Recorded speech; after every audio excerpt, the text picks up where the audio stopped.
Today, I am joined by head coach Renatta Schlomann to recap both the men's and women's swim and dive seasons from this past year. Coach, let's go all the way back to the beginning. Talk to me about the entire process from finding out Joel is leaving and starting up Marquette's swim program to you becoming the head coach. I'm assuming it was a whirlwind, but I want to hear it from your perspective. How'd that all play out? It was definitely a whirlwind. Joel and I had coffee probably a week before he broke the news to kind of talk about that. And middle of the conversation, he said, if you want the job, you let me know. I think you'd be fantastic at the job. Mm-hmm. And at that point, that was something that I hadn't even considered. Sure. It was a huge life change. I had been working in software for almost 4 years. Okay. And so making this coaching job from a part-time position to a full-time job seemed terrifying. Sure, of course. That's a big world switch over from software to coaching college athletes. Absolutely. And when I got home that night, I thought about it a little bit. And I was like, why not? Let's give it a shot. I'm not super happy with where I am at the company I was at. Mm-hmm. And I thought about it, and a lot of it terrified me because there were so many news and unknowns to it. But I was also lucky that I had a lot of people supporting me. Sure. Which I think really helped made me solidify the decision on actually becoming the coach, because I already had athletes that I had known and they really wanted me as their head coach, which helped a lot as well. But then just people in my personal life that supported this big transition for me. For sure, and it's got to be awesome to get that confidence boost from the athletes. But also I feel like coaching, it's one of those unique things where it's like, once you pass a certain point, it's very hard to get into it. Like if, for example, if you're sitting there at 45 and you're a software engineer and you're like, oh, maybe I want to coach. It's kind of hard to just change it up and be like, I've spent this much time away from the sport. That's a big jump. Yeah. And there also aren't that many head coaching opportunities available. So it's really cool that you got thrust in this position, but that you made the most of it when it comes down to it. Absolutely. Talk to me a little bit about how the season played out and what you maybe thought it was going to be like when you first got hired and what it actually turned out to be. Maybe things you weren't expecting that turned out to be a bigger deal, or things that you made up in your mind like, oh my God, this is going to be everything, and then it didn't matter at all. I think one of the biggest interesting things going into this was I tried not to set expectations. Mm-hmm. I knew it was going to be a little bit crazy and a little bit hectic with me being brought on as the season had already begun, basically. Sure. That there was going to be so many things that I had to overcome in the sense of starting as the season already began, but also that the athletes had to overcome. And with the team being so young, with us only being in our third year as a program, yeah. I didn't want to overset expectations. Yes. I just kind of took it as what it was. I kind of took it one day at a time, especially because we have half of our team being freshmen, which is a lot. Yes. 100%. So I don't really know the freshmen going into this. I helped recruit some of the freshmen, but that's a limited amount of time you get to spend with them during that process. Yeah. So the expectations going into that, I didn't want to set the bar too high for myself because I'm pretty critical of myself. So I didn't want to overshoot the expectations and then fall shy of them. Mm-hmm. So I went into it pretty open-minded, and I was absolutely just blown away by what the athletes accomplished throughout the season. Mm-hmm. We have a record board, and all but 3 records are brand new this season. Dang. On both the women's and all the women's records are brand new this season. All the dive records, all the swim records are brand new from the women's side. And there was only 3 records that weren't broken this year by the men's team. So that's incredible. They did incredible, and with all of the record times kind of combined and how much time they shaved off, combined they shaved off over 7.5 minutes worth of records. Wow. Yes. That's impressive. It's also tough that we don't get to necessarily see that because there's no pool on campus. You walk up on the track and you see the record board as you walk by, and you see it updated, and you're like, oh, 2025 looks like they're doing great. And then you see the one from 1981 that's still on there, and you're like, what was that guy doing? He must have been a machine. So It's crazy that all but 3 you said have been reset. That's I mean, I know the program's just starting, but to continue to make that progress and not see really any signs of stalling out, that's awesome. If you had to go back and give your September self a little advice heading into the season, what do you think you would tell yourself if you could go back? I think I would tell myself it's okay just to take some moments for yourself. Sure. There was seemingly on the outside, you just get in and coach, but there's so much behind the scenes that happens that takes up a lot of my time. And occasionally I would forget to just take 5 minutes for myself. As you can imagine, practice, we have doubles almost every single day of the week. So practice would be at 6 a.m. to 8 a.m. And then I would have all day to do stuff, and I would maximize that, not really taking time for myself. And then we would practice again around 7:30 at night. So I was pulling some really, really long hours during the season. And sometimes I would just forget to just take time for myself and enjoy those moments and those little victories along the way. So I'd kind of tell myself to just slow down a little bit more. For sure. What do you think was the biggest challenge you faced making that jump from assistant coach to head coach? Because obviously you've been around the sport forever. There can't be that much that could catch you off guard, especially being an assistant coach. But then making that jump, what were the things that maybe threw you off the most? There were two things that threw me a little bit, and they kind of go hand in hand. Sure. Was one, the returning athletes. Okay. Who knew me as their assistant coach in previous years. Sure. That was a big challenge because they didn't really know what to expect. As an assistant coach at a brand new program, I didn't really have a whole lot of responsibilities. I showed up, I coached, I had conversations with the athletes, got to know them a little bit, helped develop their personal side. But past that, I didn't really have additional responsibilities. Sure. And now, since I am the one doing everything, there are a lot of additional responsibilities in addition to the ones I already had from the assistant side, which posed some challenges, and the returners were kind of curious how I would rise to the position. And then one of the other biggest challenges was this unique aspect of not realizing when you're an assistant, you only see so much of these athletes. I have an open door policy, which a lot of my athletes leverage. I'll just be in the middle of getting stuff done and I'll look up and someone just has popped into my office. And sometimes it's to talk about the sport, or sometimes they just want an ear to listen about what's going on in their life. For sure. And with having 50 athletes on the team, I get a flavor of each and every single one of those people coming in and talking to me. Versus when I was the assistant, there was like a handful of people who entrusted that sort of information with me. So going from maybe 10 athletes to all of those 50 having their trust in me was a huge challenge at the beginning that I didn't even think of, but I think I've done a good job of transitioning into the role in that sense too. For sure, and you spoke to it. I mean, coming in as a new program, an assistant coach, I mean, you're kind of following Joel's vision. And despite all the collaborative stuff you might do, he's the head coach. Ultimately, what he says goes. And then all of a sudden, all the authority is in your lap. And you have to decide what to do with that. And now, like you said, the students are going to compare and contrast. Okay, what did Joel do? Okay, well, what's Renatta doing? And that's a tough spot to put you in. But like you said, with the open door, I saw kids taking advantage of that for sure. You see kids all the time. And as I'm walking by, like you said, sometimes I can hear it and sometimes it's pure nonsense. I'm like, that's not swimming related, but by all means, whatever you got to do. Who would you say are your biggest influences in coaching? Like, who do you draw from as you're going through the season? Is it your high school coach? Is it Joel? Is it your college coach? What is the ethos, would you say, of your coaching? I think a huge mix of all of the above. I've had some phenomenal coaches, and I've been coaching on and off for about a decade now. Okay. All of it's been part-time until this position.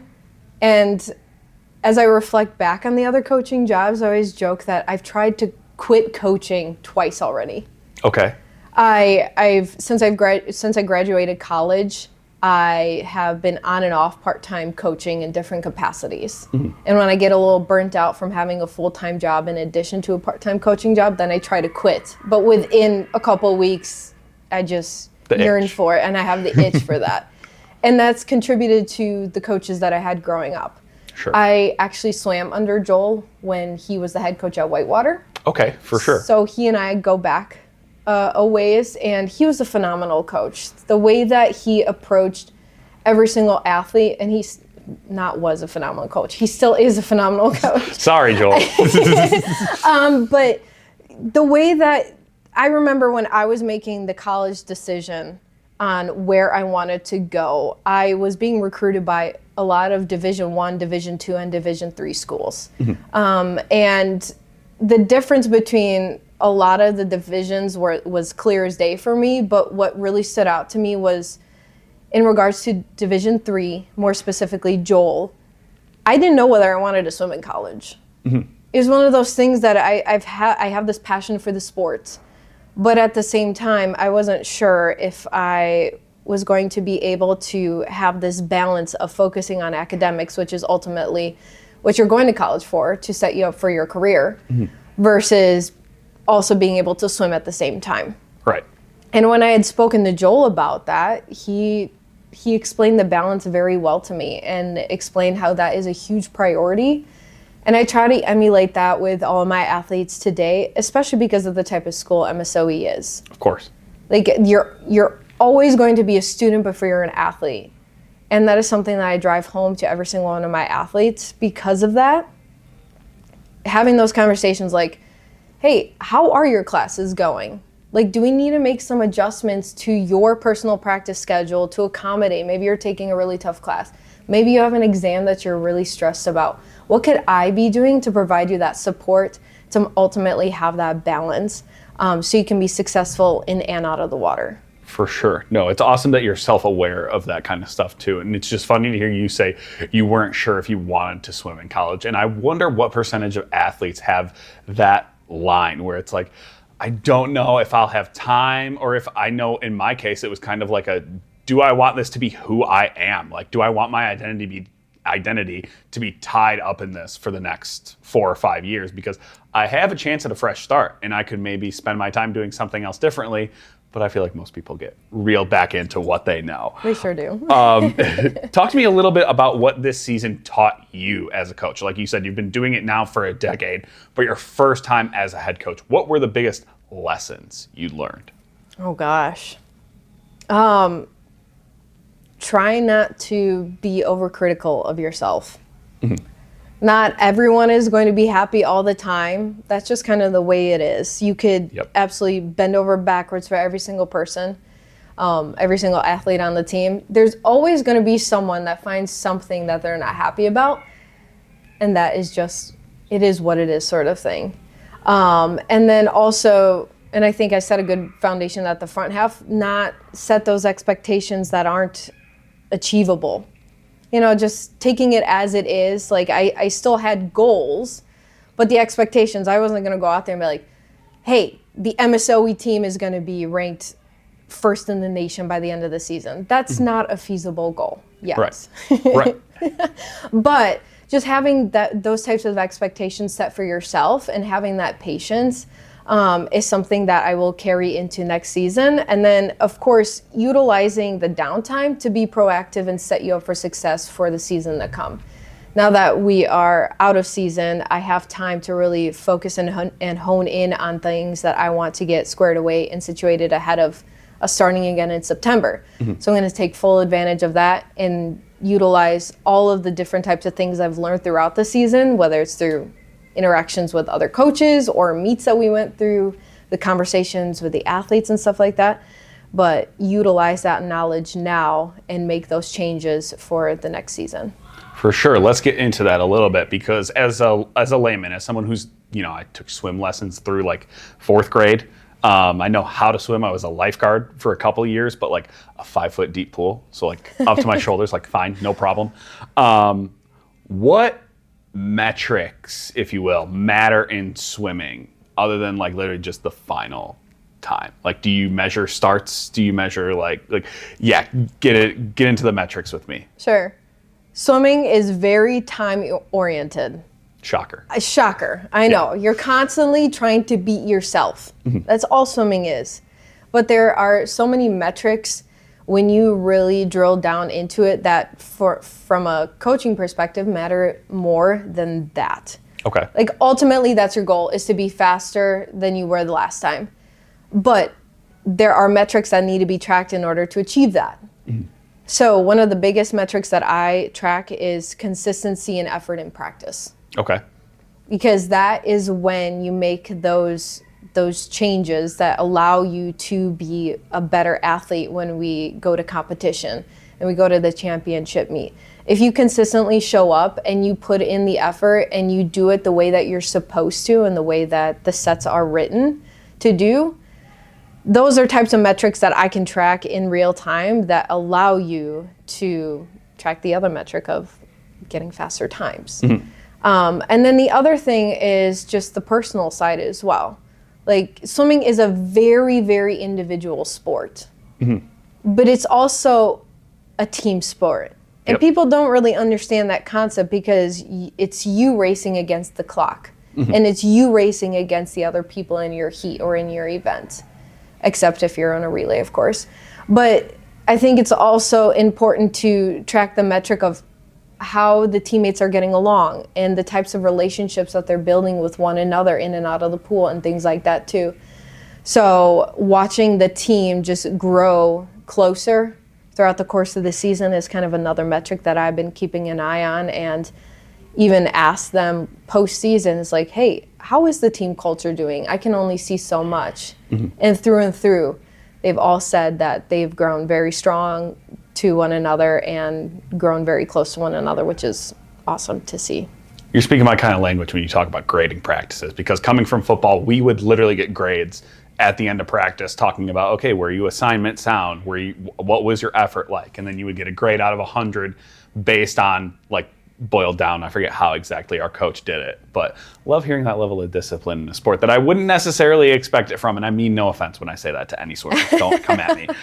Don't need to flood the comments with, he underestimates us. Use that as a chip on your shoulder.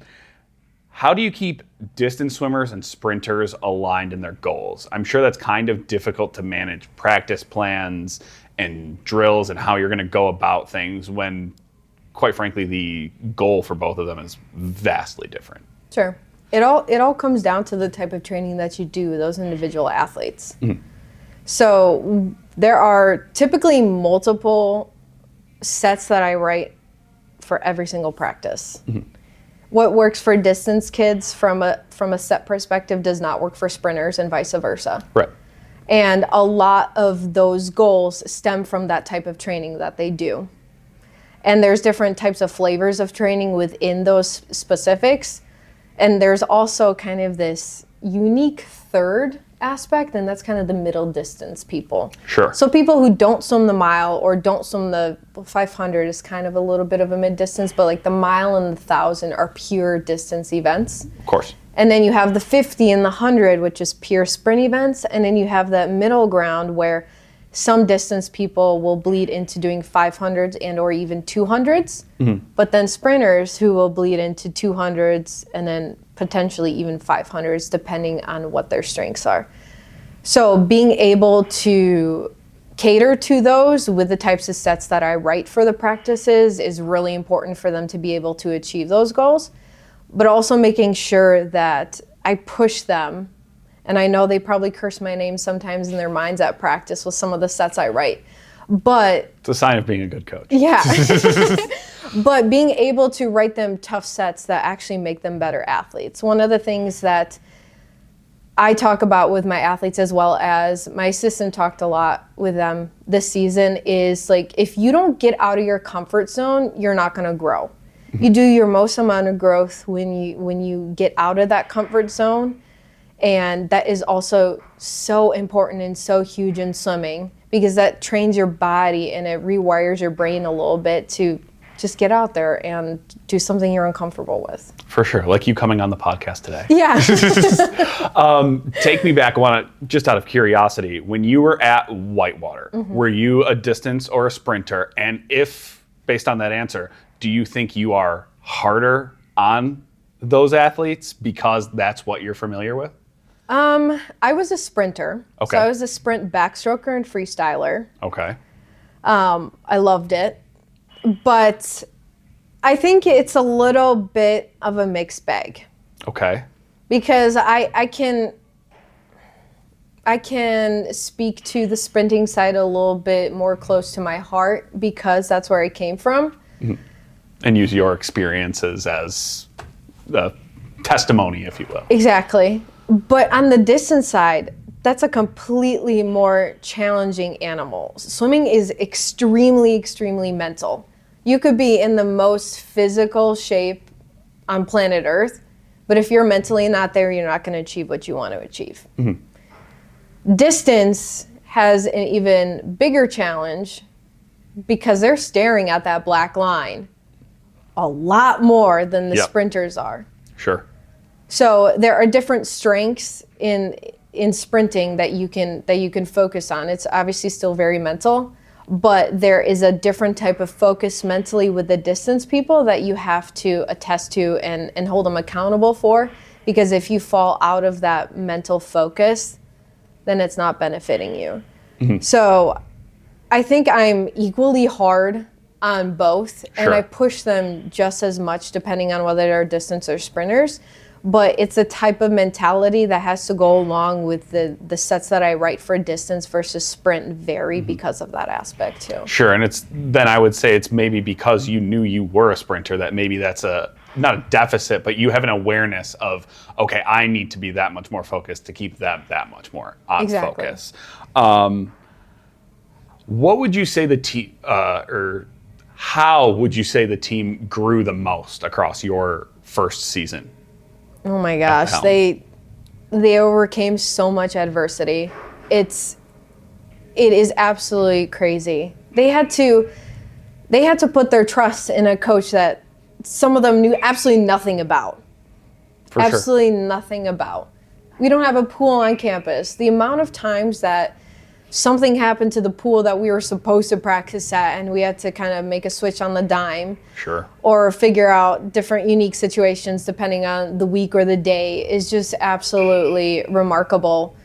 And not to mention that half of the team are freshmen. Mm-hmm. So I have half of the team that are either sophomore, junior, or seniors, and I only had 2 seniors this year, so it's a lot of just sophomores or juniors.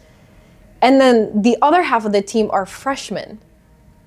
For a program that is brand new and growing very quickly. To have a bunch of people who are new to college and they themselves growing quickly. Yes, is crazy. And I reminisced about this a lot at conference, at our championship meet.